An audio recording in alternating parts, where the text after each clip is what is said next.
یہ میری خدمت کریں گے، اور وہاں جا کے خدمت نہیں ہوتی ہے تو بلا وجہ انسان جو ہے وہ پریشانی کا شکار ہوتا ہے۔ البتہ سبب ہونے کی حیثیت سے ہٹ کر اگر آپ سمجھنا چاہیں تو میں آپ سے یہ کہوں گا کہ اللہ رب العزت نے یہ بات ارشاد فرمائی ہے کہ ما جعل علیکم فی الدین من حرج، ہم نے تمہارے دین میں کوئی مشقت اور تنگی نہیں رکھی ہے۔ الدین یسر، آپ نے سنا ہوگا کہ دین آسان ہے۔ حج یا عمرہ، اس کے سلسلے میں لوگ بہت زیادہ جو خصوصاً اس سے پہلے نہ گئے ہوں، پہلی مرتبہ جا رہے ہوں، وہ حضرات بہت گھبرائے ہوئے ہوتے ہیں، اور ان کو ہر آنے والی رات میں ہر مرتبہ جب وہ سوتے ہیں تو خواب میں ان کو ایک کھوٹا دکھتا ہے، اور کھوٹے پہ ایک بکری بندھی ہوئی دکھتی ہے، اور اس بکری کا نام ہوتا ہے یہ دم کی بکری ہے۔ فلاں کیا تو دم لگے گا، فلاں کیا تو دم لگے گا، فلاں عمل ہوا تو دم لگے گا، تو اتنا دم آخر میں آدمی بے دم ہو جاتا ہے۔ یہ گھبرانے کی چیز نہیں ہے۔ عمرہ یا حج بہت آسان ہے۔ نبی کریم صلی اللہ علیہ وسلم نے حج فرمایا، نئے لوگ آپ کے ساتھ میں حج میں تھے اور ان سے غلطیاں ہوئی، نبی کریم صلی اللہ علیہ وسلم نے سب کو تسلی دی۔ کوئی آ کے کہتا میں نے ایسا کر لیا ہے، ظاہر ہے وہ غلطی ایسی ہوتی جس کی وجہ سے دم تو ہوگا، لیکن اس کی وجہ سے حج فاسد نہیں ہونے والا، حج باقی ہے۔ تو آپ فرماتے تھے افعل ولا حرج، کرو کوئی حرج نہیں، ہو گیا آگے بڑھو، اس کے بعد کا عمل، اس کے بعد کا عمل۔ تو اس لیے یہ چیز ذہن میں رکھنے کی ہے کہ عمرہ ایک آسان عبادت ہے۔ یقین مانیے 2 رکعت نماز آپ جو پڑھتے ہیں اس میں جتنی تفصیلات ہیں اس سے کم تفصیلات عمرے میں، اس سے کم تفصیلات عمرے میں 4 لازمی چیزیں ہیں جو آپ کو کرنی ہے اور آپ کا عمرہ ہو جائے گا۔ اس میں سے ایک چیز ویسے ہی دیکھا دیکھی شروع ہو جاتی ہے اور ایک آپ کے کرنے کی نہیں ہوتی ہے۔ 2 کام آپ کو کرنے ہوتے ہیں بس، اور کچھ نہیں۔ لازمی 4 چیزیں ہیں، ایک ہے احرام، دوسرا ہے طواف، اور تیسرے ہے سعی، اور چوتھی چیز ہے سر کے بال منڈوانا یا ترشوانا۔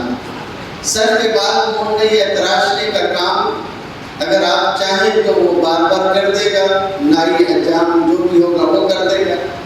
اور احرام جو ہے وہ باندھا جاتا ہے، عورتوں کے لیے احرام کے کپڑے کی کوئی خاص بات نہیں، وہ اپنے عام کپڑوں میں ہوں گی، وہی ان کا احرام ہو جاتا ہے۔ اور مرد حضرات کے لیے 2 بے سلی ہوئی چادریں ان کا احرام قرار پاتی ہیں۔ احرام کی کچھ پابندیاں ہوتی ہیں، لیکن یہ اتنی بڑی پابندیاں نہیں ہوتی ہیں کہ آپ ان کا خیال نہ رکھ سکیں، اور خصوصاً عمرے میں اس کا ٹائم پیریڈ یا ڈیوریشن جو ہوتا ہے یا اس کا جو وقفہ ہوتا ہے وہ اتنا تھوڑا ہوتا ہے کہ اس میں کوئی خاص دقت نہیں پیش آتی۔ آپ یہاں سے نکلیں گے احرام ہوگا۔ احرام کس کو کہتے ہیں یہ بات سمجھنے کی ہے۔ بعض لوگ سمجھتے ہیں کہ وہ جو 2 ایسی چادر تھی اس کو جیسے ہی آپ نے پہن لیا تو احرام ہو گیا، نہیں، احرام اس کو نہیں کہتے۔ یہاں تک کہ اگر آپ نے بے سلی ہوئی چادریں نہیں بھی پہنی ہیں تب بھی اگر آپ احرام کی نیت کر کے تلبیہ پڑھیں گے تو احرام شروع ہو جائے۔ یہ ایک الگ بات ہے کہ آپ احرام کے لباس میں نہیں ہوں گے۔ احرام کا لباس بھی ضروری ہے، تو وہ احرام کا لباس ہے، لیکن احرام شروع ہوتا ہے عمرے یا حج کی نیت کر کے تلبیہ پڑھ لینے سے۔ یہ بات ذہن میں رکھیں۔ اور اسی سلسلے میں یہ عرض کروں، پچھلی مرتبہ المنورہ ٹور کی جب تعلیم میں ہم لوگ شریک تھے، میں کچھ بعد میں جانے والا تھا، ہمارے کچھ ساتھی پہلے جانے والے تھے۔ وہاں بھی مجھے اچھی طریقے سے یاد ہے کہ میں نے خوب سمجھا بجھا کے کہا تھا کہ آپ گھر کے کپڑے پہن کے ایئرپورٹ تک جاؤ گے، پھر یہ کرو گے کہ ایئرپورٹ پر جو ہے وہ احرام پہنو گے۔ وایا فلائٹ تھا ان لوگوں کا جو جا رہے تھے، تو آپ لوگ پھر آگے جا کے جو ہے وہ احرام پہنو گے، تو یہ خیال رکھنا کہ اپنا سامان جو رکھو گے اس میں ہینڈ بیگ میں اپنا احرام رکھنا۔ سب سمجھا بجھا دیے جانے کے بعد حاجی ملنے ملانے میں اتنا مشغول ہوتا ہے کہ نتیجہ یہ ہوا کہ صبح فجر کی نماز کے وقت اٹھا میں تو میں نے دیکھا کہ بہت سارے میسیجز ایک کے بعد ایک چلے آ رہے کہ کیا ہو گیا. فون کر کے معلوم کیا تو مسلمان صاحب کہتے ہیں کہ ایک حاجی اپنا احرام بھول کے آ گیا, کیا کرنا ہے. آپ تلبیہ پڑھ لو, احرام کی نیت کر لو, میقات سے آپ بغیر احرام کے لباس کے گزرو گے یہ صحیح ہے, مگر آپ کا احرام شروع ہو چکا ہوگا اس لیے دم لازم نہیں آئے گا. البتہ احرام کا لباس چونکہ آپ نے ابھی پہنا نہیں ہے تو اس پر آپ کے اوپر اصل قاعدہ جو ہے وہ جنایت کے اعتبار سے صدقہ یا دم آئے گا. لیکن چونکہ آپ جو سفر کرو گے وہ 4-6 گھنٹے میں پورا ہو جائے گا, پھر آپ کو آپ کا لباس مل جائے گا, آپ چادر پہن لو گے, اس لیے بکری نہیں دینا پڑے گی, ایک سرچے میں کام چل جائے گا.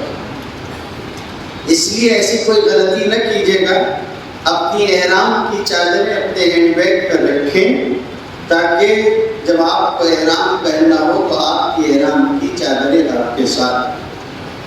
تلبیہ یاد کر لینا چاہیے, یہ حج یا عمرے کا ترانہ ہے, یہ ساتھ ہونا چاہیے. تلبیہ یاد کرنا. جب آپ احرام پہننا چاہیں گے تو مردوں کو چاہیے کہ پاکی کے ساتھ احرام پہنیں. البتہ عورتوں کے ساتھ یہ چیز شرط نہیں ہے, ان کا یہ معاملہ نہیں ہے. اگر وہ شرعی عذر سے ہوں تب بھی وہ اپنے احرام کو شروع کریں گی, اس لیے کہ میقات سے بغیر احرام کے گزرا نہیں جا سکتا. خدا نخواستہ کوئی خاتون اگر جا رہی ہو اور وہ شرعی عذر سے ہوں تو ان کو اپنے احرام کی نیت کر کے, عمرے کی نیت کر کے تلبیہ پڑھ لینا چاہیے. ورنہ اگر وہ میقات سے گزر گئی بغیر نیت کے تو انہیں کسی قریبی میقات پر لوٹ کر واپس آنا لازمی اور ضروری ہوگا. اس کے بغیر کام نہیں چلے گا. اگر اس کے بغیر آگے بڑھ کر انہوں نے عمرہ کر لیا تو پھر علی اتفاق ان کو دم دینا ہوگا. احرام کی پابندیاں ہوتی ہیں. قبل اس کے لیے میں اس کو بیان کروں, اس کا مصنون طریقہ یہ ہوتا ہے کہ پاکی کے ساتھ احرام باندھا جائے. مرد بھی غسل کرے گا, عورت بھی غسل کرے گی, چاہے عورت شرعی عذر میں ہو, اس لیے کہ یہ غسل مصنون ہے, یہ پاکی کا غسل نہیں ہے. اس کا تعلق احرام کے ساتھ ہوتا ہے. البتہ یہ بات ذہن میں رکھنے کی ہے کہ اگر کسی کو غسل کرنے کا موقع نہیں ہے اور وہ طہارت کے ساتھ ہے تو احرام پہن لے, کوئی مسئلہ نہیں ہے. بعض لوگ یہ سمجھتے ہیں کہ غسل کرنا لازمی اور ضروری ہے, ایسا نہیں ہے. 2 رکعت نماز پڑھنی چاہیے. یہ 2 رکعت نمازیں پہلی رکعت میں سورہ کافرون اور دوسرے میں سورہ اخلاص پڑھی جائے, اور جب نماز مکمل ہو جائے تو آپ عمرے کی نیت کر کے تلبیہ پڑھیں گے. ہمارے یہاں کے جو معلمین ہیں وہ یہ بیان کرتے ہیں کہ جہاز میں بیٹھنے سے پہلے نماز وغیرہ پڑھ لیجیے, چادر پہن لیجیے, لیکن ابھی نیت مت کیجیے. بسا اوقات فلائٹ ڈیلے ہوتی ہے, کوئی اور معاملہ ہوتا ہے تو آپ پر احرام کی پابندی نہیں ہوگی. جب آپ ایک مرتبہ جہاز میں بیٹھ جائیں, اطمینان ہو جائے کہ اب ظاہراً کوئی رکاوٹ نہیں ہے آپ کے سفر میں, تو آپ تلبیہ پڑھ لیجیے. جب آپ نے تلبیہ پڑھ لیا, عمرے کی نیت کر لی, تو آپ کے اوپر 2 قسم کی پابندیاں آئیں گی. احرام کے معنی ہی ہوتے ہیں کچھ چیزوں کو حرام کرنا, جیسے تکبیر تحریمہ کے معنی ہوتے ہیں کچھ چیزوں کو حرام کرنا. آپ بات چیت کر سکتے تھے, آپ نماز میں بات نہیں کر سکتے تکبیر تحریمہ کہنے کے بعد. ایسے ہی احرام ہوتا ہے. احرام آپ نے پہن لیا, آپ نے نیت کر لی, تو نیت کرنے کے بعد آپ خوشبو والی چیزیں نہ لگا سکتے ہیں نہ کھا سکتے ہیں, اور بہت احتیاط کرنا چاہیے. پھر لوگ جب اس میں کوئی غلطی ہو جاتی ہے تو پریشان ہوتے ہیں. اس لیے ذہن بنائیے کھانے پینے میں بھی اور خوشبو وغیرہ لگانے میں بھی انسانی چیزوں میں. جو بال انسانی جسم پر ہیں ان کو تراشا نہیں جا سکتا, نہ موش کے بال, نہ داڑھی کے, نہ چھپے ہوئے بال, نہ سر کے بال, ان بالوں کو تراشا نہیں جا سکتا, ان بالوں کو منایا نہیں جا سکتا. حسب قاعدہ ورنہ جنایت لازم ہوگی. اسی طرح ناخن وغیرہ نہیں تراشے جا سکتے ہیں.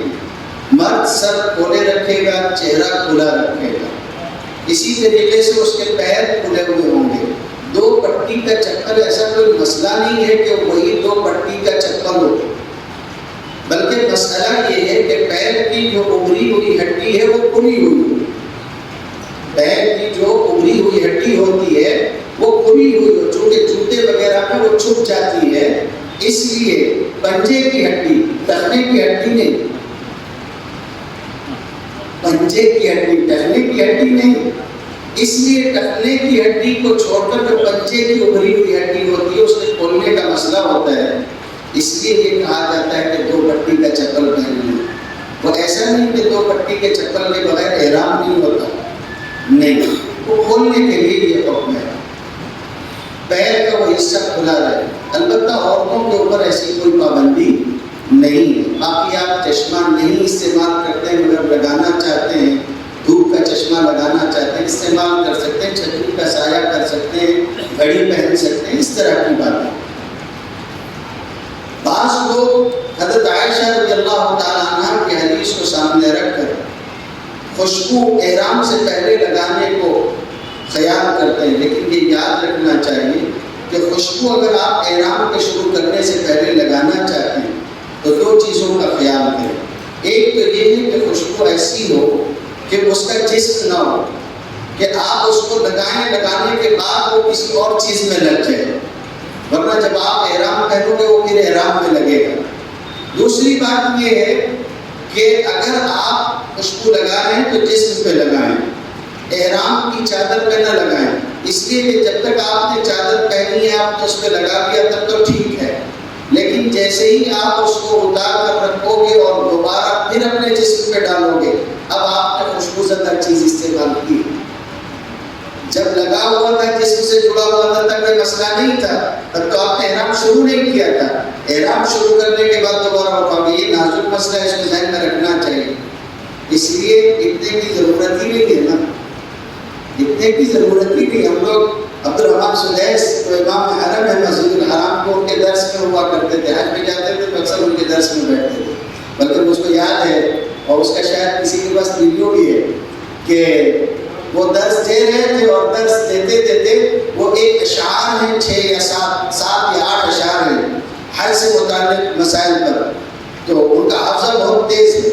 وہ ہر مرتبہ ان اشعار کو پڑھتے ہیں اپنے درس میں اور کہتے ہیں کہ کوئی ہے جو ان اشعار کو دہرا دے. تو لوگ چونکہ وہ ایک بہت پرانے شاعر کا شعر ہے اس کو دہرا نہیں پاتے. ایک مرتبہ میں ان کی مجلس میں رہا، پھر دوبارہ تیسری مرتبہ خلق النظام کو وہ درس دے رہے تھے، بیٹھا ہوا تھا، تو انہوں نے کہا کوئی ہے جو دہرائے گا، تو میں نے ہاتھ اٹھایا کہ اچھا میں دہراتا ہوں. تو وہیں سے بیٹھے بیٹھے انہوں نے کہا کہ نہیں آپ اس سے پہلے سن چکے ہیں، آپ اس سے پہلے سن چکے ہیں. تو خیر درس دیتے دیتے انہوں نے کہا کہ احرام میں نکاح کا مسئلہ. اب احرام میں نکاح کا مسئلہ جو ہے ہمارے یہاں ہے کہ کر سکتا ہے، حضور صلی اللہ علیہ وسلم نے مومن حضرت میمونہ سے کیا تھا، ان کے یہاں یہ ہے کہ نہیں کر سکتا ہے. تو انہوں نے دلائل بیان کیے، اس کے بعد ایک جملہ جو کہا تھا وہ میں آپ سے کہنا چاہتا ہوں.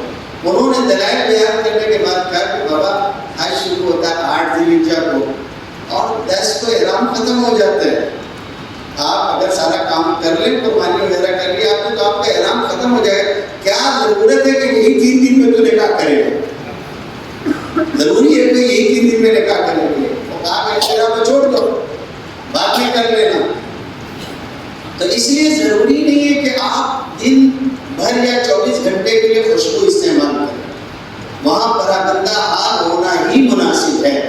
اس کے اپنے ساتھ عطر وغیرہ اگر رکھے بھی ہوں تو اس کو اپنے سامان میں اس طرح سے رکھیں کہ اس میں ہاتھ نہ لگے یا وہ ٹوٹ جائے تو اس کی وجہ سے آپ کوئی چیز نکالنے جائیں اور وہ آپ کو نہ لگے. احتیاط کرنا چاہیے، کھانے پینے میں بھی احتیاط کریں. احرام کی پابندیوں میں سے پابندی میں یہ بھی ہے کہ میاں بیوی کے تعلقات یا اس طرح کی گفتگو نہیں کی جائے گی جب تک کہ احرام اتر نہیں جاتا تب تک. اور بھی ساری پابندیاں ہیں. اب تو ماشاءاللہ یہ چھوڑ آپ کے ساتھ 10-20 علماء ہوں جو لوگ اس والے حصے میں جا رہے ہیں.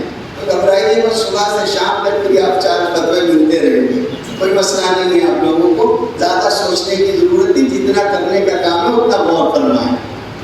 آپ نے احرام پہن لیا، 2 بڑے دائرے ہیں، 2 دائرے، ایک بڑا دائرہ ایک چھوٹا دائرہ. بڑا دائرہ میقات کا دائرہ کہلاتا ہے جو بیت اللہ شریف کے ارد گرد ہے، چھوٹا دائرہ حرم کا دائرہ کہلاتا ہے، لوگ اس میں جبل ہوتے ہیں۔ جب آپ وہاں موجود ہیں اور کوئی عمرہ کرنا چاہتے ہیں تو آپ کو حدود حرم سے باہر جانا ہوگا، پھر وہاں سے آپ احرام کی نیت کر کے تلبیہ وغیرہ پڑھ کے عمرے کی نیت کر کے احرام کر کے واپس آ جائیں گے، یہ عمرہ ہو جائے گا۔ مسجد عائشہ چلے جائیں تنعیم میں، یا یہ ہے کہ شمیسیہ حدیبیہ کے مقام پر وہاں چلے جائیں، جعرانہ چلے جائیں، اور ان میں سب سے افضل مسجد عائشہ، نبی کریم صلی اللہ علیہ وسلم نے حضرت عائشہ رضی اللہ تعالیٰ عنہ کو تنعیم بھیجا تھا ان کے بھائی حضرت عبد الرحمن کے ساتھ۔ وہ جو لوگ بیان کرتے چلو بڑا عمرہ لانا ہے جعرانہ سے، بڑا چھوٹا، زیادہ مناسب و بہتر ہے کہ اگر عمرہ کرنا ہو تو مسجد عائشہ چلے جائیں۔ تنعیم سے حضور صلی اللہ علیہ وسلم نے حضرت عائشہ کو ہی بھیجا تھا، اگر جعرانہ کی ایسی کوئی فضیلت ہوتی تو آپ ان کو جعرانہ بھیجتے، کوئی مسئلہ نہیں۔ البتہ کہیں بھی چلا جائے وہاں سے اگر احرام مان کے حدود حرم کے باہر سے آتا ہے، یہاں تک کہ آپ گھومنے جائیں گے عرفات وغیرہ بھی دیکھیں گے، اگر آپ اپنا احرام ساتھ میں لے جاتے ہو عرفات کے اس حصے میں چلے جاتے ہو، مسجد نمرہ کا جو حصہ ہے آگے کا وہ حدود حرم سے باہر ہے، وہاں سے بھی اگر آپ نیت کر کے آ جائیں گے تو حدود حرم کے باہر سے آپ نے احرام باندھا، آپ کا عمرہ ہو جائے گا، کوئی مسئلہ نہیں، تسلیان بچ جائے گا۔ البتہ میقات جو بڑا دائرہ ہے اس دائرے سے آپ بغیر احرام کے جا ہی نہیں سکتے۔ اگر بیت اللہ شریف یا مکہ مکرمہ جانے کا ارادہ ہے تو آپ کو احرام باندھنا ہی باندھنا ہے۔ اس میں بہت چیزیں ذہن میں رکھنے کی ہیں، جس میں سے ایک بنیادی چیز ہے طائف جانے کا مسئلہ، اور خصوصاً یہ مسئلہ خواتین کے ساتھ پیش آتا ہے کہ اگر ان کے طائف جانے کا معاملہ ہو تو یہ خیال کرنا چاہیے کہ وہ شرعی عذر سے نہ ہو۔ اگر معاملہ شرعی عذر کا ہے یا آگے پیچھے کوئی ایسے خلل کی بات ہے تو چونکہ طائف جو ہے وہ سیر الکبیر کی میقات سے باہر ہے، وہاں سے واپس آنے میں عمرے کا احرام لگے گا ہی۔ اب اگر شرعی عذر کا معاملہ ہے اور رکنے کے وقت نہیں ہے، موقع نہیں ہے، تو دقت پیدا ہوتی ہے۔ یہ میقات کا مسئلہ ہے۔ کبھی کبھی ایسا ہوتا ہے کہ کوئی چیز ایسی ہوتی ہے جو آپ کے لیے نقصان دہ ہو، لیکن اس میں آپ کے لیے کبھی کبھی خیر بھی پیدا ہو جاتا ہے۔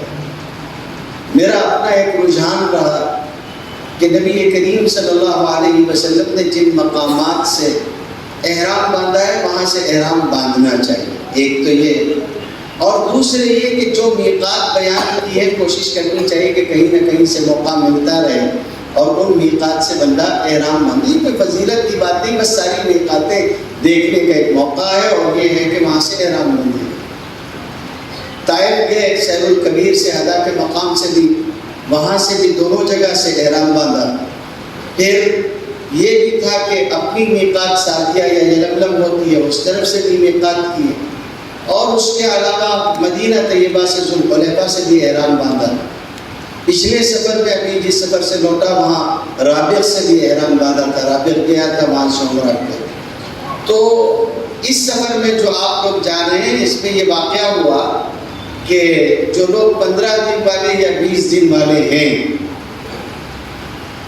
سعودی حکومت کی کرم فرمائی یہ ہوئی کہ اس نے مدینہ طیبہ میں مرکزیہ کا علاقہ تقریباً بند کر دیا، اور تعمیر کے نام پر اس نے سارے ہوٹل وغیرہ سب جو ہے وہ گرانا شروع کر دیا۔ ان کا دماغ ہی عجیب ہوتا ہے، صبح میں جائیے حرم شریف واپس آئیے عمارت غائب ہو جاتی ہے۔ ان لوگوں نے یہ کرنا شروع کیا کہ مرکزیہ کے علاقے میں یہ کر دیا ہے۔ اب مدینہ طیبہ میں جو 15 یا 20 دن والے ہیں ان کے قیام کا بڑا مسئلہ ہو رہا ہے۔ آپ لوگ بھی جائیں گے انشاءاللہ مدینہ طیبہ، گھبراؤ نہیں۔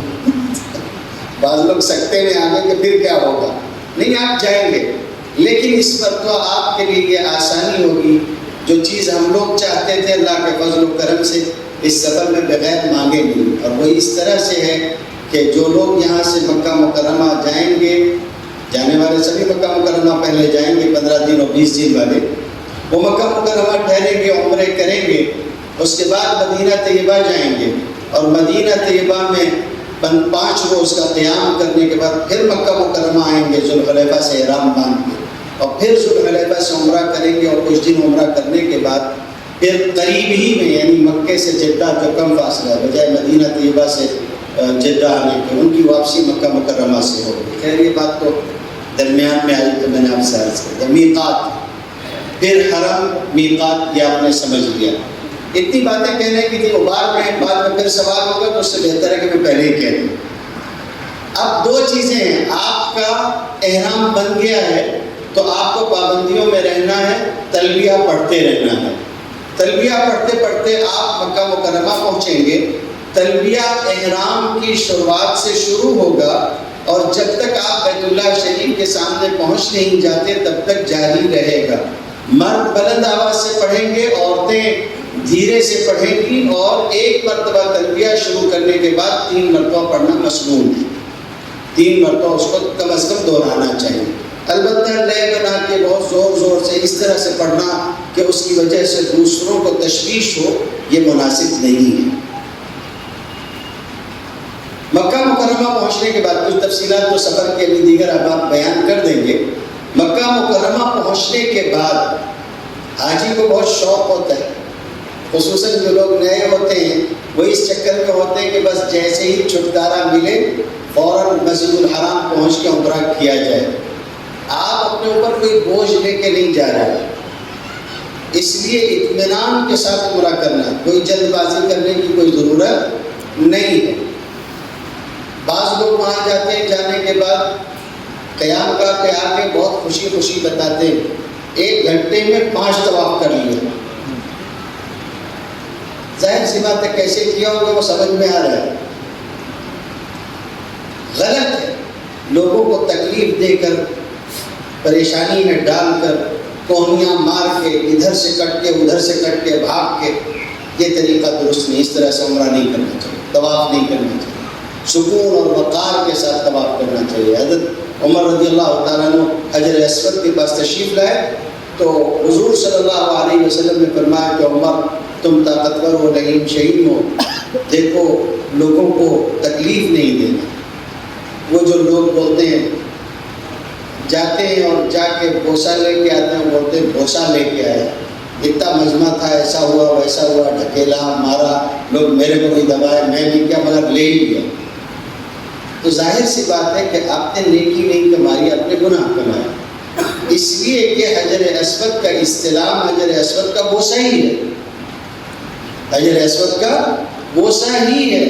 آپ اگر لوگوں کو تکلیف نہیں دیتے ہیں اور دور سے استلام کر کے گزر جاتے ہیں تو ٹھیک. اور یہ باریک نکتہ بھی یاد رکھیے کہ حجر اسود کا بوسہ علیحدہ سے کوئی عبادت نہیں ہے، علیحدہ سے کوئی عبادت نہیں ہے. اور طواف میں اس کے لیے رکے رہنا اور طواف کا چکر روک کے رکھنا کہ لائن میں لگ کے بوسہ مل جائے پھر آگے بڑھوں، یہ طواف کے خلاف. طواف کا چکر پہ در پہ ہوتا ہے، اس لیے اس کا خیال کرنا چاہیے. مجمع ہے، بھیڑ ہے، دور سے آپ استلام کریں. جب آپ مسجد الحرام میں پہنچ جائیں، بیت اللہ شریف کو دیکھیں تو دعا کر لیں. بعض علماء نے اس بات کو لکھا ہے کہ یہ موقع قبولیت کا ہے، تو جو دعائیں کرنی ہو دعائیں کر لیں، اور دعائیں کرنے کے بعد پھر طواف کی طرف متوجہ ہوں. اس لیے کہ مسجد الحرام جو ہے اس کے اندر تحیۃ المسجد نہیں ہے. مسجد الحرام میں تحیۃ المسجد نہیں ہے. اگر آپ پہنچ رہے ہیں اور آپ کا ارادہ طواف کرنے کا ہے، عمرے کے طواف کا یا حج کے طواف کا، طواف قدوم، تو ایسی صورت میں آپ کو 2 رکعت جو مسجد میں جا کے نماز پڑھتے ہیں پہلے شروعات میں تحیۃ المسجد، یہ نہیں ہے، بلکہ آپ کو جانے کے ساتھ طواف میں مشغول ہونا ہے. یہی اس مسجد کا تحیہ ہے. البتہ اگر آپ طواف نہیں کرنے والے ہیں اور آپ مسجد الحرام پہنچ رہے ہیں، تب ایسے موقع پر اگر آپ تحیۃ المسجد پڑھنا چاہیں تو پڑھ سکتے ہیں. مسجد کا داخلہ کوئی نرالا انوکھا نہیں ہے. یہ بات میں آپ سے عرض کروں کہ جو تعلیم کی جاتی ہے نا، تعلیم میں مجھے اس بات کا بہت احساس رہتا ہے کہ اتنی نزاکتیں ہوتی ہیں کہ بسا اوقات آدمی گھبرا جاتا ہے. حج میں سفر میں کیسے نکلے، عمرے کے سفر میں کیسے نکلے. اب آدمی دعا کر لیتا پھر باری بار گھوم رہا ہے، باری بار گھوم رہا ہے. عجیب اور من میں کیا ہے، بولے وہ کچھ سامان اندر رہ گیا مگر دعا ہو گئی ہے. ہم اس کیا بات کرتے ہو. اچھا پھر مسجد سے سفر شروع ہو، مسجد پہ سفر ختم ہو، اب اس میں یہ ہے کہ مسجد گئے ہوئے ہیں، باقی سب لوگ ٹنگے ہوئے ہیں، ابھی آ رہے ہیں ابھی آ رہے ہیں، وہ مسجد میں بیٹھا ہوا ہے جا کے. لوگ کہتے ہیں کہ یہ حج کا عمرے کا سفر کی سنت ہی یہی ہے کہ آدمی کا سفر ممکن ہو تو مسجد سے شروع ہو، مسجد پہ ختم ہو. زندگی میں اگر سفر کیے ہو اور سنت کے مطابق کیے ہو تو کوئی بھی سفر ہو اس سفر کی سنت یہی ہے، خالی حج عمرے کے سفر کی سنت نہیں ہے. لوگ یہ سمجھتے ہیں کہ اس طرح سے عمرے کا سفر نہیں کیا تو سفر ہی نہیں ہوگا. گھر سے نکلتے ہوئے گھر سے نکلنے کی دعا پڑھ لو، کوئی حرج نہیں ہے. مسجد میں جا کے 2 رکعت نماز پڑھ کے آگے بڑھ گئے، آپ کا سفر مسجد سے شروع ہوا.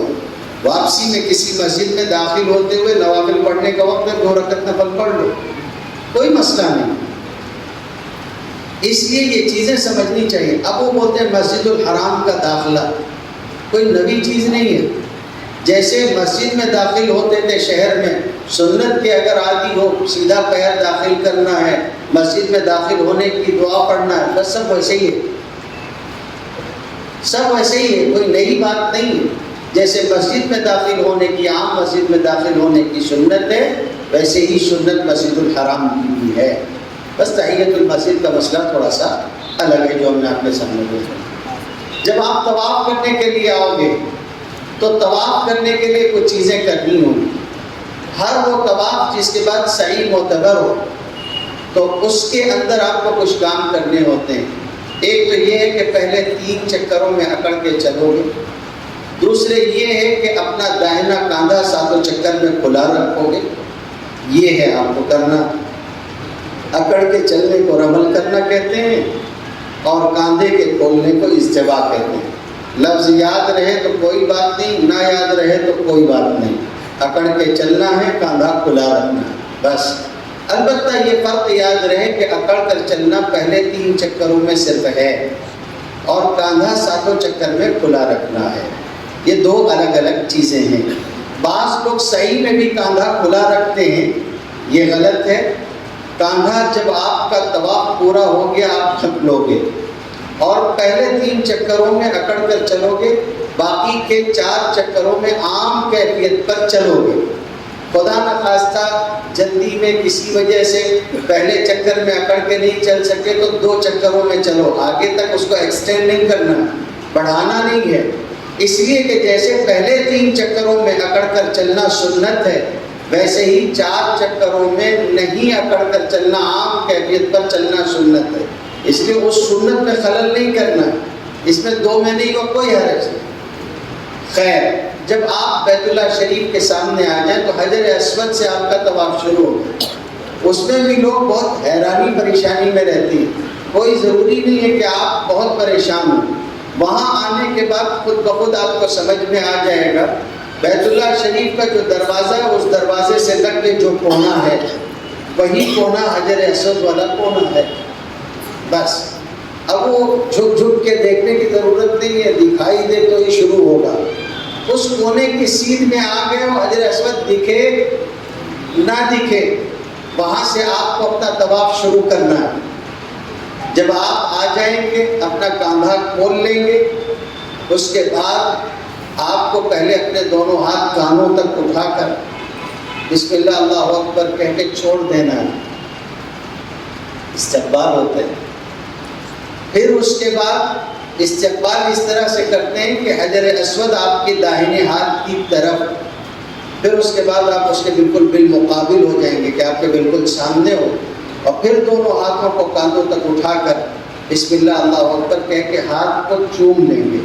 چومنے میں آواز نکالنے کی ضرورت نہیں، علماء نے مکروہ لکھا ہے.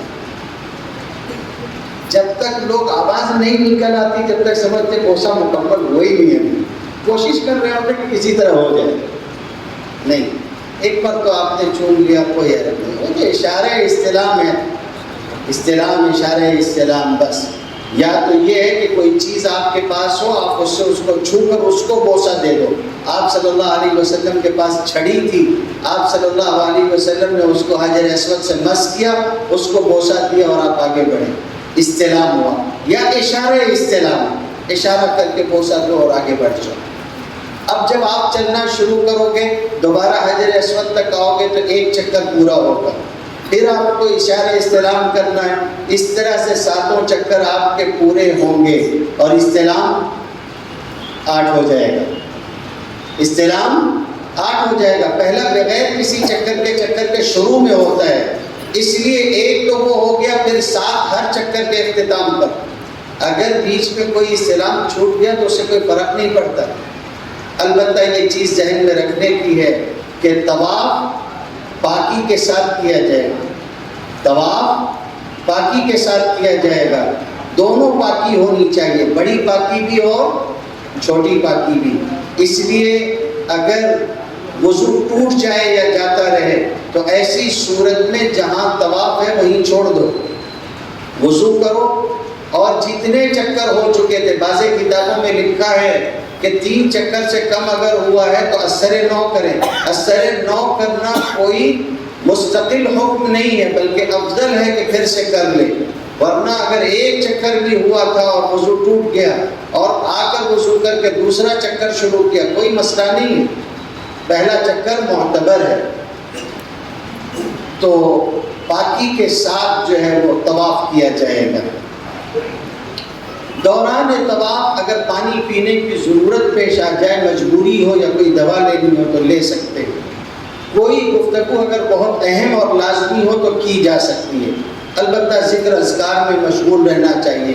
البتہ ذکر اذکار کو تلاوت قرآن پر ترجیح دی ہمارے علماء نے کہ یہ موقع ذکر کا ہے، تلاوت قرآن مجید کا نہیں ہے. البتہ شوافی اور دیگر فقہا کے یہاں وہ ہے، اس بحث میں نہیں جانا چاہیے. جب آپ اپنے 7 چکر مکمل کر لیں گے، 8 استلام ہو جائے گا. اگر نوافل پڑھنے کا موقع ہے تو آپ کو 2 رکعت نفل پڑھنی چاہیے جو واجب الطواف کہلاتا ہے. لیکن اس کے لیے ضروری نہیں ہے کہ آپ وہیں مقام ابراہیم کے پاس لڑ جھگڑ کے لوگوں کی جو ہے وہ ٹھوکریں کھا کے طواف کرنے والے سر میں لات مار رہے ہیں پھر بھی وہیں پڑھوں گا. نہیں، آپ مقام ابراہیم کے پیچھے کہیں بھی موقع مل جائے پڑھ لو. نہیں ہوتا ہے آپ پورے حرم شریف میں کہیں بھی پڑھ لو. پڑھنے کا موقع مل گیا بہت اچھا. اگر ہمہ ہمی میں بھول گئے، نہیں یاد رہا، آپ کی صحیح معتبر ہے، آپ کا طواف معتبر ہے. چاہے آپ نے بال کٹوا لیا ہو، آپ مالیگاؤں واپس آ چکے ہو، پھر آپ کو یاد آئے کہ فلاں طواف کی جو ہے 2 رکعت رہ گئی تھی، یہاں پڑھ لو، کوئی مسئلہ نہیں ہے. اس سے طواف کے معتبر ہونے یا عمرے کے معتبر ہونے کا کوئی تعلق نہیں ہے. البتہ 2 رکعت واجب الطواف پڑھنا یہ چاہیے. 2 رکعت نماز پڑھ لیں. بعض لوگ طواف کرتے ہیں اور مسلسل طواف کرتے ہیں. اگر آپ ایسے وقت میں طواف کر رہے ہو جب مکروہ وقت نہیں ہے تو آپ کو ہر طواف کے بعد واجب الطواف پڑھنی ہے، ورنہ آپ خلاف سنت کرو گے. البتہ اگر ایسا وقت ہے جب نماز نہیں پڑھی جا سکتی، عصر کے بعد آپ کر رہے ہیں طواف، تو کئی طواف ایک ساتھ کر سکتے ہو. ان کی نمازیں مغرب کے بعد آپ پڑھ سکتے ہو، کوئی مسئلہ نہیں. جب طواف ہو گیا تو طواف کے بعد ملتزم کے پاس دعا کرنی ہے، زمزم پینا ہے. اور یہ ساری چیزیں بہرحال لازمی نہیں ہیں، لازمی نہیں ہے. بعض لوگ بہت مشقت اٹھاتے ہیں ان چیزوں کے لیے. یاد رکھنا چاہیے کہ اللہ نے دین کو سہولت اور آسانی والا بنایا. آپ ملتزم کی سیٹ میں، اچھا ملتزم کہتے بھی کس کو؟ مجھ کو اس کا بھی بڑا مسئلہ رہا کہ لوگ جو ہے اتنے اچھے مقام تک پہنچ جاتے ہیں مگر سمجھ نہیں پاتے کہ جانا کہاں ہے اور کرنا کہاں. جیسے ملتزم ہی کا مسئلہ ہے. ملتزم کس کو کہتے ہیں؟ ملتزم کس کو کہتے ہیں؟ ملتزم کہتے ہیں حجر اسود سے لے کر دروازے کے درمیان کی جو جگہ ہے اس کو، دہلیز کو نہیں کہتے. لوگ جا کے دہلیز پہ چمٹتے ہیں. اصل ملتزم جو ہے وہ دروازے سے لے کے حجر اسود کے بیچ کی جو جگہ ہے وہ ہے. کم لوگ ہوتے ہیں جو چپکے سے وہاں پہنچتے ہیں. سارا مجمع وہاں دہلیز پہ ہوتا ہے. ادھر ایک پولیس والا کھڑا رہتا ہے، بس وہ جہاں وہ کھڑا رہتا ہے اسی کے پاس وہ جگہ ہے. خاموشی سے وہاں کھڑے ہو کے دعا کر لیجئے. موقع مل گیا تو اپنے رخسار اس پر رکھ کر جو ہے آدمی کو چمٹ کے دعا کرنی چاہیے. یہ ہونا تو اس کا ملابرا. حضور صلی اللہ علیہ وسلم نے فرمایا تھا کہ یہ وہ جگہ ہے جہاں آنسو بہائے جاتے ہیں. آپ لوگ چلیے انشاءاللہ، اللہ توفیق دے، مجھے موقع ہو تو میں آپ کو کچھ الگ الگ سی چیزیں دکھاؤں گا جو لوگ وہاں جانتے نہیں. وہاں کچھ چیزیں ہیں، ایسا نہیں کہ انہوں نے سارے آثار مٹا دیے. آثار وہ لوگوں نے ایسے ایسے چھوڑ رکھے ہیں، لیکن چونکہ اس کی نشاندہی نہیں کرتے ہیں تو سمجھ میں نہیں آتا ہے کہ یہ اصلاً کہاں ہے اور کہاں کہاں کیا چیز ہے. ہم لوگ اس کو سمجھ نہیں پاتے. اب یہی مسئلہ لے لیجیے کہ ہمارے یہاں کے حفاظ بھی اور بہت سارے لوگ بھی جاتے ہیں اور ذہن میں یہ خیال ہے کہ صبح کے چبوترے پہ جائیں گے، وہاں قرآن مجید کا دور کر لیں گے، پڑھ لیں گے اور وہاں جا کے عبادت کر لیں گے، اس چبوترے کی برکت حاصل ہوگی. ہمارے علماء کے جو سرخیل ہیں اور سارے شروعات کے لوگ ہیں، صحابہ جو حضور کے طلباء تھے وہ اس چبوترے پہ پڑھا کرتے تھے. اب سب جاتے ہیں وہ حجرہ فاطمہ کے پیچھے جو چبوترا بنا ہوا ہے، یعنی ریاض الجنہ کے پیچھے کنارے کی طرف چبوترا بنا ہوا ہے، وہاں جا کے اس کے اوپر بیٹھ کے عبادات وغیرہ کر کے واپس آ جاتے ہیں. وہ صبح کا چبوترا ہے، وہ صبح کا چبوترا نہیں ہے. اس لیے کہ صبح کا چبوترا تو مسجد نبوی کے اندر تھا. آپ جس جگہ جا کے عبادت کر رہے ہو وہ جگہ تو کبھی مسجد نبوی میں تھی ہی نہیں. وہ تو بعد میں جب توسیع ہوئی تو خلفاء نے اس کو اس میں شامل کر دیا. دیکھیے حضور نے کیا فرمایا، ما بین بیتی و ممبری، میرے گھر اور میرے ممبر کے درمیان کا حصہ روضۃ من ریاض الجنہ، یہ ریاض الجنہ ہے. تو آپ کا گھر کہاں ہے؟ وہ جو جس حجرے میں آپ مدفون ہیں وہ آپ کا گھر تھا، حضرت عائشہ رضی اللہ تعالیٰ عنہ کا حجرہ تھا. بیچ کا جو حصہ ہے جہاں آپ کھڑے ہو کے سلام پڑھتے وہ حصہ حجرہ حفصہ ہے، حضرت حفصہ رضی اللہ تعالیٰ عنہ کا حجرہ. دونوں کے بیچ میں 5 یا 6 فٹ کی ایک چھوٹی سی گلی تھی، وہ اب جالیوں کے بیچ میں آ گئی ہے. بس اتنا ہی تھا. اب لوگ وہاں جاتے ہیں تو ایک تو ریاض الجنہ بھی جو ہے اس کو بھی 7 صف تک گن لیتے ہیں اور اس میں جا کے نماز پڑھتے ہیں. وہ آگے کی صرف 2 یا 3 صف اور اگلی ایک صف میں بھی خلل ہے، اگلی ایک صف میں بھی خلل ہے کہ وہ اس میں شامل ہے یا نہیں. کیونکہ نبی کریم صلی اللہ علیہ وسلم کا جو حجرہ تھا وہ پیچھے تھا، اس کے بعد ایک دیوار، پھر ایک دیوار، پھر ایک دیوار، پھر اس کے بعد ایک حصہ خالی، پھر اس کے بعد جالی ہے. اب اسی کونے سے لوگ اس کو شمار کرنا شروع کر دیتے ہیں. ریاض الجنہ کا خاصا حصہ حجرہ عائشہ میں شامل ہو گیا. اب حجرہ عائشہ کے پیچھے ہے حجرہ فاطمہ. حجرہ فاطمہ کے پیچھے جو ہے وہ چبوترا ہے، وہ تو مسجد میں تھا ہی نہیں، وہ تو مسجد کے باہر کا حصہ ہے. وہ نور الدین زنگی نے بنوایا تھا جب لوگوں نے نبی کریم صلی اللہ علیہ وسلم کی نعش کو سرقہ کرنے کی کوشش کی تھی، چرانے کی، تب اس نے وہاں ایک چبوترا بنوا دیا تھا جس پہ چوکیدار بیٹھتے تھے، اس کو دقت الابواب کہتے ہیں. وہ چوکیداروں کے چبوترے پہ جا کے سب پڑھ کے واپس آتے ہیں. آپ ستون عائشہ رضی اللہ تعالیٰ عنہ سے کھڑے ہو لگ کے اپنی پیٹھ اس سے جوڑ لیں کہ آپ کی پیٹھ بیت اللہ شریف کی طرف ہو. وہاں سے آگے کچھ سب چھوڑ کے جب آپ آگے جائیں گے تو وہ جگہ جہاں ہمارے علماء دیوبند بیٹھتے ہیں جا کے وہ حصہ صفا کا چبوترا ہے. اسی لیے وہاں سارے علماء جمع رہتے ہیں، بڑے بڑے علماء جو ہوتے ہیں وہ وہاں جمع ہوتے ہیں. تو چیزیں ہیں جو لوگ بیچارے سمجھ نہیں پاتے ہیں. خیر، تو ملتزم وہ حصہ.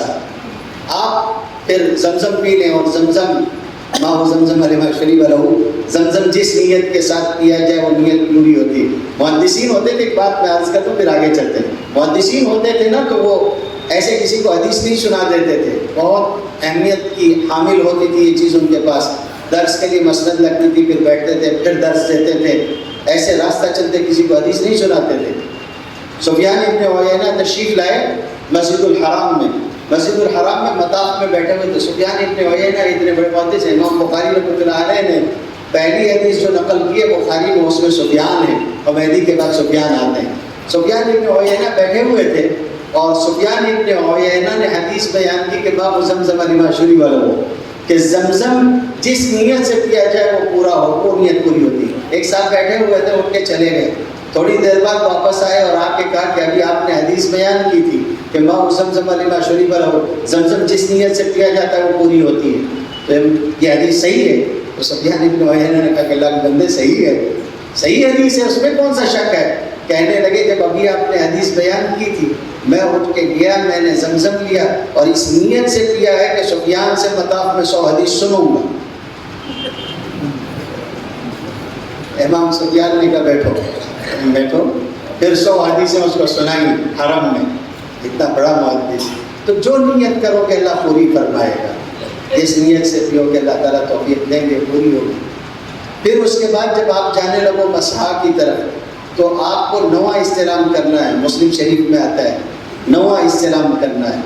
پھر ایک مرتبہ بیت اللہ شریف کی طرف متوجہ ہو, دونوں ہاتھ کا اشارہ کرو اور پھر بوسہ دے کے واپس جو ہے وہ مسحا کی طرف آ جاؤ.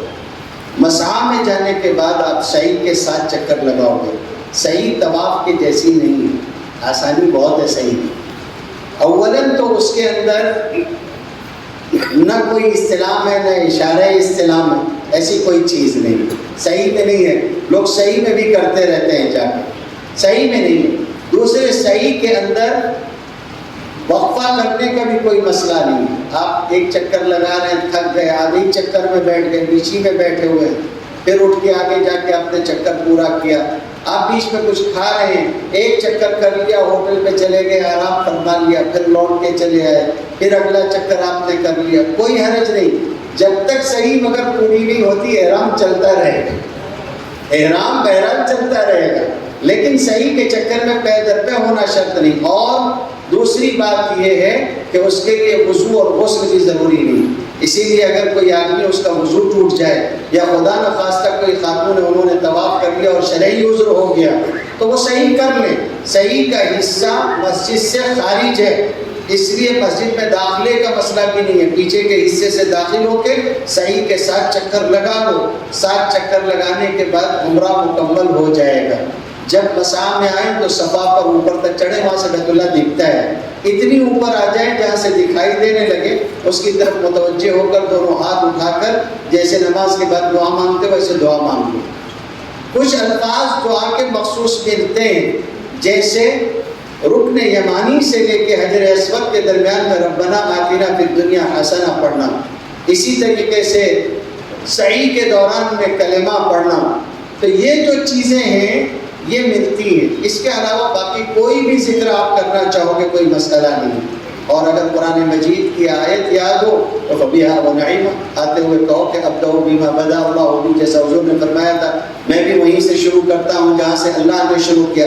ان الصفا والمروۃ من شعائر اللہ, اللہ نے صفا سے شروع کیا بات کو, میں بھی صفا سے اپنی جو ہے وہ صحیح شروع کرتا ہوں. پھر آپ وہاں سے چلیں گے, درمیان میں ایسے ہی ہری ہری لائٹ لگی ہوئی جیسی یہاں لگی ہوئی, تو اس طرح کی ہری لائٹیں لگی ہوئی. اس درمیان کے حصے میں کیا کرنا ہے؟ دوڑنا ہے. نہیں, علماء نے لکھا ہے تیز قدموں سے چلنا. رمل کے معنی بھی دوڑنے کے نہیں ہیں, اکڑ کے چلنے کے پہلوانوں کی طرح. بعض لوگ بھاگتے ہیں, بھاگ کے چلنا کسی صورت میں پسندیدہ رہا نہیں ہے. اسی لیے فرض کو پکڑنے کے لیے بھی آپ دوڑ کر آئیں, اس سے منع کر دیں. نماز میں دوڑ کر نہیں آؤ گے, دوڑنا یہ پسندیدہ نہیں ہے. تیز قدموں سے چلو گے, بہت زور زور سے دوڑنا نہیں. اور عورتیں اپنی آہستہ قدموں پر چلیں گی. اسی طریقے سے عورتیں رمل نہیں کریں گی, اور ساری چیزیں یہ مردوں کے ساتھ خاص. جب ایک چکر میں صفا سے مروہ تک پہنچ جائیں تو یہ ایک چکر ہو گیا. بعض لوگ بہت لمبی صحیح کر لیتے ہیں, 14 چکر کی صحیح کرتے ہیں, یعنی صفا سے شروع کر کے صفا پہ آئیں گے تو ایک چکر ہوتا ان کا. نہیں, ایسا نہیں ہے. صفا سے مروہ تک ایک چکر اور مروہ سے پھر صفا تک دوسرا چکر ہے. اس طرح سے صفا سے شروع کرو گے, مروہ پر جا کے ختم ہو جائے گا. جب 7 چکر پورے ہو جائیں تو اس کے اخیر میں 2 رکعت نماز پڑھنا مستحب ہے, زیادہ سے زیادہ, لازمی یا ضروری نہیں ہے. اتنا کر لینے کے بعد آپ نے 3 چیزیں پوری کر لی. احرام تو پہلے سے ہے, طواف آپ نے کر لیا ہے, سعی آپ نے کر لی ہے. اس کے بعد سر کے بال منڈوانے یا ترشوانے کا معاملہ ہے. مرد حضرات ترشوا سکتے ہیں, منڈوا بھی سکتے ہیں.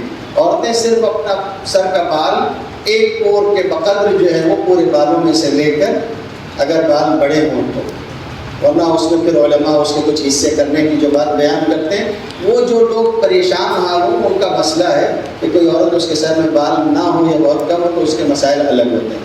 تو اتنا بال لے کر اسے کاٹ دیا جائے گا.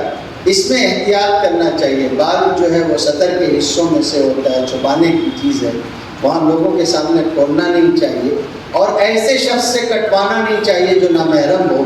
اور اسی کے علاوہ اس سے بھی مت کٹواؤ کہ جس کا عمرہ بھی پورا نہیں ہوا ہے، اس کو اس کا عمرہ پورا کر لینے کے بعد اگر وہ پورا کر چکا ہے پھر بال کاٹتا ہے یا کٹواتا ہے تو ٹھیک ہے، اپنے ہاتھوں سے اپنا بال کاٹ سکتے ہو۔ بعض لوگ بولتے ہیں کہ مولانا لوگ نہ اس معاملے میں جنبل ہوتے ہیں، وہ لوگ پہلے تو جب شروع کرتے ہیں تو بولتے ہیں کہ عمرے میں بال کاٹ نہیں سکتے، اور اس کے بعد آخر میں آ کے بولتے ہیں اپنے ہاتھ سے اپنا بال کاٹ سکتے ہیں۔ اصل میں جب تک کہ آپ صحیح مکمل نہیں کر لیتے ہو تب تک آپ بال کاٹ نہیں سکتے ہو۔ صحیح مکمل کرنے کے بعد اب اسی فعل کو انجام دینے کا حکم ہے، تو اب یہ ضروری نہیں کہ آپ کسی اور سے کٹواؤ، اگر اپنا بال آپ خود اپنے ہاتھ سے کاٹ لیتے ہو تو کوئی مسئلہ نہیں ہے، یہاں آ کر آپ کا عمرہ مکمل ہو جائے گا۔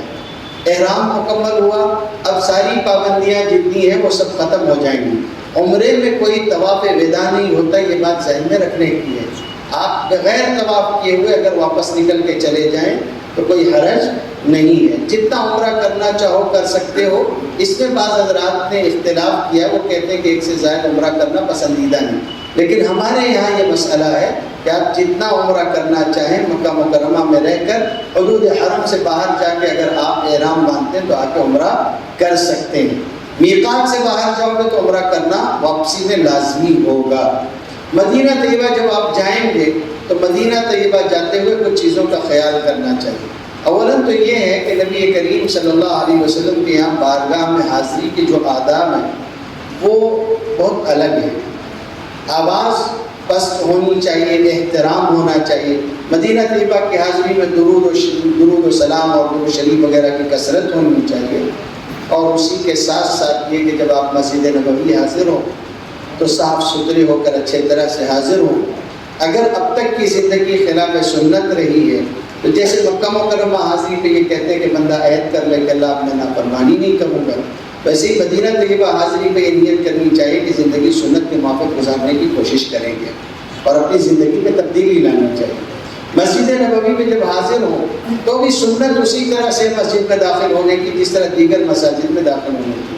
البتہ تحیۃ المسجد اگر پڑھنا چاہو تو اس کے لیے بہتر یہ ہوگا کہ باب السلام سے داخل مت ہو، پہلے مسجد نبوی کے کسی اور حصے میں داخل ہو کر وہاں جا کر نماز پڑھ لو اطمینان سے تحیۃ المسجد، پھر اس کے بعد سلام کے لیے باب السلام کی طرف آ جاؤ اور وہاں سے آگے سلام کے لیے حاضر ہو۔ اس موقع پر سیلفی لینا، فوٹو کھینچنا، اور اماں بولی رہی ابا بولے رہے تو ان کو بھی دکھانا ہے، روزہ دکھانا ہے، کمال ہے۔ اگر حضور صلی اللہ علیہ وسلم اپنے وجود مسعود کے ساتھ اس دنیا میں تشریف فرما ہوتے اور آپ کی طرف متوجہ ہوتے تو آپ کیمرہ لے کے اس طرح سے کر رہے ہوتے اماں دیکھ لو، یا آپ حضور کی طرف متوجہ ہوتے۔ اس لیے آداب کا خیال ہونا چاہیے۔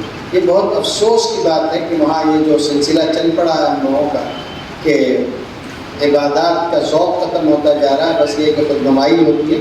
اس سے اللہ تعالیٰ ہم سب کو بچنے کی توفیق عطا فرمائے۔ مسجد نبوی میں رہتے ہوئے زیادہ سے زیادہ یہ کوشش کرنی چاہیے کہ عبادات ہو سکے۔ وہاں چونکہ طواف وغیرہ نہیں ہوتے تو اس لیے آپ یہ کریں کہ قبا حاضر ہو۔ قبا کی حاضری میں یہ ہے کہ جو بندہ قبا حاضر ہوتا ہے وہاں 2 رکعت نماز پڑھتا ہے اس کو 1 عمرے کا ثواب ہوتا ہے۔ یہ تو ہو گیا 1 عمرہ۔ اس کے علاوہ مسجد نبوی میں حاضر رہنا چاہیے، نماز نہیں چھوڑنی چاہیے۔ اور یہ بات ابھی ذہن میں آ گئی تو میں عرض کر دوں آخر میں کہ نماز پوری سیکھ لیجیے، اور طہارت خاص طور سے اس کے جو طریقے ہیں اور ساری چیزیں ہیں، باقی کا طریقہ جو ہے غسل کس طرح سے ہوتا ہے، وضو کس طرح سے ہوتا ہے، یہ سب سیکھ لیجیے۔ اگر آپ کی پاکی معتبر نہیں ہے تو معاف کیجیے عمرہ نہیں ہوتا ہے، اس لیے کہ عمرے میں طواف میں پاکی شرط ہوتی ہے۔ اور اگر آپ وہاں جانے کے بعد یہ کہیں کہ دعائے معصورہ یاد نہیں ہے، دعائے قنوت یاد نہیں، سبحان اللہ پڑھ لو تو کام چل جائے گا، اگر مکے مدینے حاضر ہو کے بھی بندہ پوری نماز نہیں پڑھ پایا تو اس سے زیادہ کون سی محرومی کی بات ہوگی۔ اس لیے نماز سیکھ لیجئے تاکہ آپ وہاں حاضر ہوں تو نماز پوری پڑھ سکیں۔ مسجد نبوی یا مدینہ طیبہ میں شور و شغب نہیں ہونا چاہیے، اور اسی طریقے سے نافرمانی کی چیزیں جیسے آپ مدینہ طیبہ میں مکہ مکرمہ میں رکیں گے ان سے مدینہ طیبہ میں بھی رکیں گے۔ باقی باتیں انشاءاللہ وہاں پہنچنے پہ بھی عرض کی جائیں گی۔ اللہ تعالیٰ نیک اعمال کرنے کی توفیق عطا فرمائے۔ وآخر دعوانا الحمدللہ۔